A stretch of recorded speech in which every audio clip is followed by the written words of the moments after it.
रावण के वध के बाद अयोध्यापति श्री राम ने राजपाट संभाल लिया और प्रजा राम राज्य से प्रसन्न थी। एक दिन भगवान महादेव की इच्छा श्री राम से मिलने की हुई। पार्वती संग को लेकर महादेव कैलाश पर्वत से अयोध्या नगरी के लिए चल पड़े। भगवान शिव और माता पार्वती को अयोध्या आया देखकर श्री सीताराम जी बहुत खुश हुए।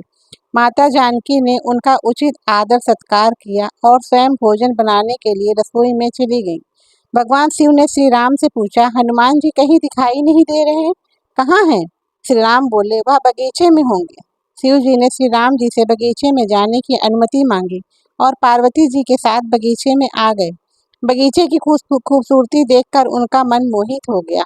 आम के घने वृक्ष के नीचे हनुमान जी तीन दुनिया से बेखबर गहरी नींद में सोए थे और एक लय में खर्राटे से राम नाम की ध्वनि उठ रही थी।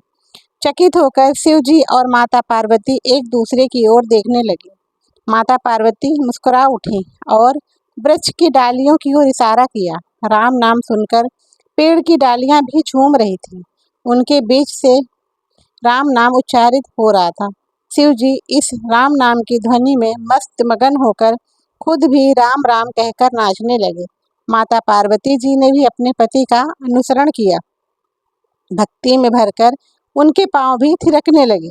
शिव जी और पार्वती जी के नृत्य से ऐसी झनकार उठी कि स्वर्गलोक के देवतागण भी आकर्षित होकर बगीचे में आ गए और राम नाम की धुनी में सभी मस्त हो गए। माता जानकी भोजन तैयार करके प्रतीक्षारत भी थी, परंतु संध्या होने तक भी अतिथि नहीं पधारे।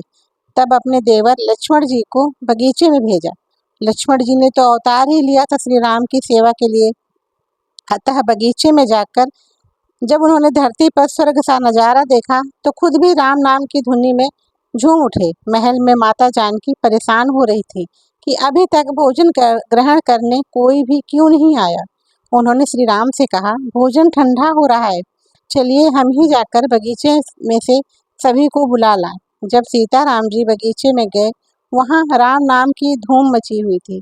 हनुमान जी गहरी नींद में सोए हुए थे और उनके खर्राटे से अभी तक राम नाम निकल रहा था। श्री सिया राम भाव विभोर उठे और राम जी ने हनुमान जी को नींद से जगाया और प्रेम से उनकी तरफ निहारने लगे। प्रभु को आया देखकर हनुमान जी शीघ्रता से उठ खड़े हुए। नृत्य का माहौल भंग हो गया। शिव जी खुले कंठ से हनुमान जी की राम भक्ति की सराहना करने लगे। हनुमान जी कुछ सकुचाने लेकिन मन ही मन खुश हो रहे थे। श्री सिया राम जी ने भगवान से शिव से भोजन करने का आग्रह किया। सभी लोग महल में भोजन करने के लिए चल पड़े। माता जानकी भोजन परोसने लगी। हनुमान जी को भी श्री राम जी ने पंक्ति में बैठने का आदेश दिया। हनुमान जी बैठ तो गए, परंतु आदत ऐसी थी कि श्री राम जी के भोजन के उपरांत ही सभी भोजन करते थे। आज श्री राम के आदेश से पहले भोजन करना पड़ रहा था। माता जानकी हनुमान जी को भोजन परोसती जा रही थी, पर हनुमान जी का पेट ही नहीं भर रहा था। कुछ समय तक तो उन्हें भोजन परोसती रही, फिर समझ गई इस तरह से हनुमान जी का पेट नहीं भरने वाला।